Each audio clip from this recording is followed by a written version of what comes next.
Hello everyone, Anand back again.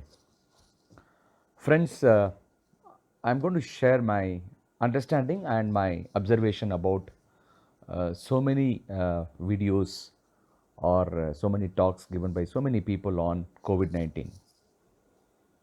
As I perceive, as I understand with my little understanding of what's happening around, there are people who are talking pure science, there are people who are talking about politics, there are people who are talking around conspiracy theories, quite a lot of speculation, and of course, social media journalism that everybody shares their views and there is no restriction for anybody.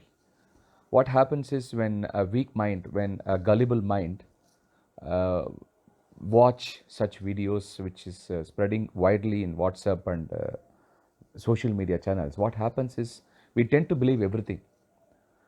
The biggest challenge for the social media updates is normally we tend to believe everybody speaks as if they are telling the truth. We don't know what is actually the real truth. So we tend to believe them and sort of orientation, sort of little bit even I would say brainwashing happens to a maximum extent. So, whether do we believe science or do we believe the conspiracy theories or do we believe some intellectual talks, very good articulation by some people with a lot of facts and figures and as if it is something true. It could be true, it may not be. So, such a kind of information overflow which is happening every single day, uh, if the mind is very strong, determined, and what needs to be done, they have no problem. They just watch it and ignore it and go away.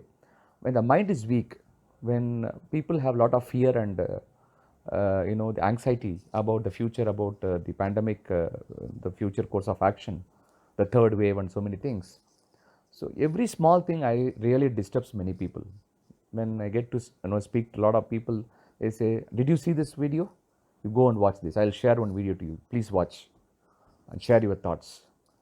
So when we get to watch, the person who speaks, he shares as if everything he knows. He looks to be even educated person, even sometime medical fraternity, and we succumb to his version of the matter. But I don't know, which is something completely away from what government says or what WHO says or what the authority says from the government, because we just go by what government says, right? At end of the day, as a citizen, we just have to follow what government says. When the government says do this, and we do it, as simple as that, because we elected the government, right, to protect us, come what may. But there are people who died, and there are a lot of challenges in many families, right, in our own relatives, friends. When death happens, it's closer to home, and it has already reached many homes. So again, there is a confusion. So, looking at all these things, my understanding or what I tutor to myself, to my mind, is simple: good, bad, ugly, right, wrong. I am not going to really get into that subject. I will simply follow what my government says.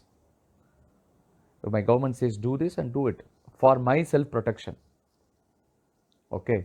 So, in terms of government orders, government policies, certain things which happens in the marketplace, which may not be, we may not even appreciate that. But as long as I don't indulge into such activities, I don't have to really worry about it. If they say stay home, I stay home. That's it. They say the market is open with a little bit relaxation, but I don't necessarily go out to go and stand in queue and buy things.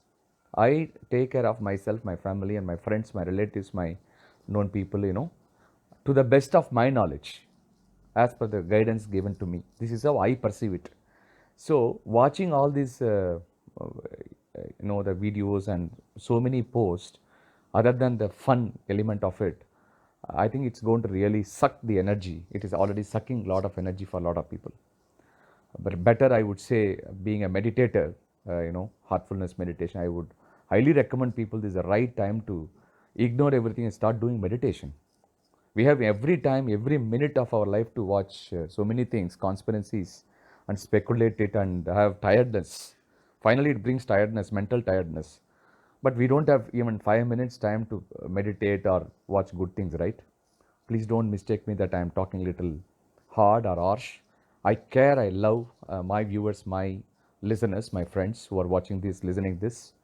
I think we should step up and spare little time to do our own self introspection, which is typically like typically like meditation, dhyan. That gives you quite a lot of mental energy, strength to face bravely the situations around now. Um, Take care, my dear friends. This is my humble suggestion as a brotherly suggestion. Today being the Father's Day, I wish every father who's a hero for every son or daughter and for family. So happy Father's Day for every father, every dad. I am a proud father too, and I have a wonderful father as well. And my father is like a child for me. Is a child. Uh, I've been seeing him right from the beginning as my child. Even when I was a small boy, I considered my father as a child. Um, so that's how I embrace him, and he's so happy with me, I hope. And I'm doing my best to him every single day. Take care of your father, all dear sons and daughters. And he's very special. Of course, mother too, right? So today being Father's Day, I just want to talk more about the father. So take care and bye bye. See you next time. Thank you.